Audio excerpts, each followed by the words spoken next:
selamat datang di video pertama saya di channel YouTube Henisa Fitri. Hari ini saya akan membahas tentang hukum bacaan nun sukun, yaitu bacaan iqlab.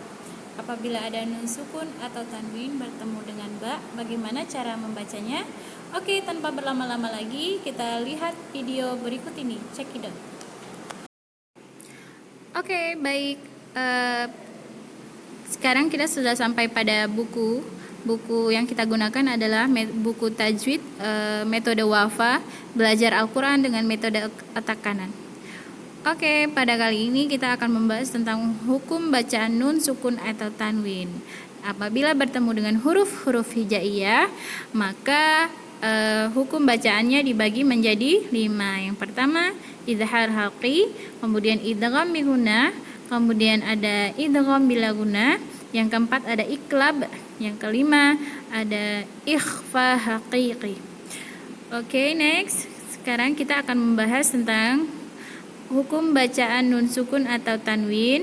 Nah, apabila dia dibaca jelas atau idhar halqi, maka apabila ada nun sukun atau tanwin bertemu salah satu huruf alif atau hamzah, ha, kha, ain, ghain, ha, maka dibaca jelas atau idhar halqi. Kemudian idgham biguna bagaimana? Apabila ada nun sukun atau tanwin bertemu dengan huruf ya, nun, mim, waw, maka dibaca melebur dan mendengung. Nama hukum bacaannya idgham bigunnah. Kemudian ada idgham bila gunnah. Apabila ada nun sukun atau tanwin bertemu huruf lam dan ra, maka dibaca melebur dan tanpa mendengung, ya. Kemudian ada bacaan iqlab. Nah, iqlab ini hurufnya hanya satu. Apabila ada nun sukun atau tanwin bertemu dengan huruf ba, maka bunyi nun sukunnya atau tanwinnya diganti dengan bunyi mim sukun disertai dengung. Kemudian kita lihat berikutnya. Nah, ini konsep iqlabnya. Oke. Ada bacaan iqlab, ya. Cara bacanya kita menggunakan nada hijaz. A'udzu billahi minasyaitonir rajim. Bismillahirrahmanirrahim. Ada bacaan iqlab. Iqlab adalah nun sukun atau tanwin bertemu huruf ba, maka bunyi nun sukun atau tanwin diganti bunyi mim sukun disertai dengung. Contohnya mim ba'dihim. Iya. Oke, ciri-ciri bacaan iqlab bagaimana?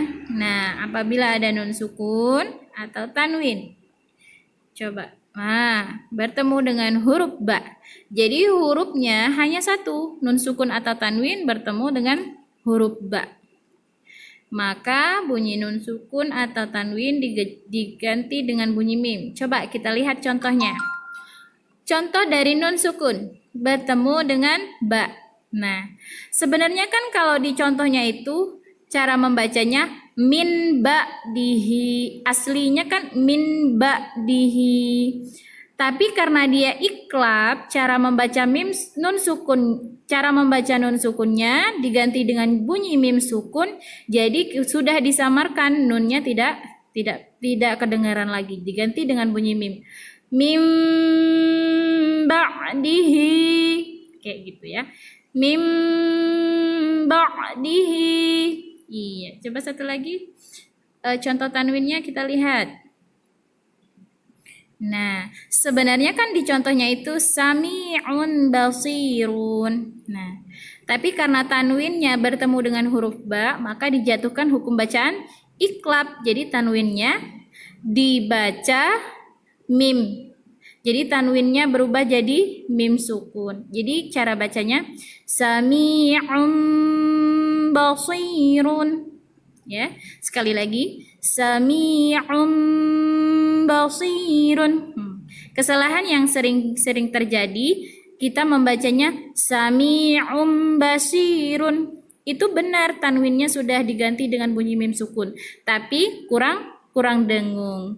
Kalau iklab kan tanwin atau nun sukunnya dirubah menjadi bunyi mim sukun disertai dengung. Jadi cara membacanya dari nun sukun mim ba'dihi sami'um basirun, seperti itu ya.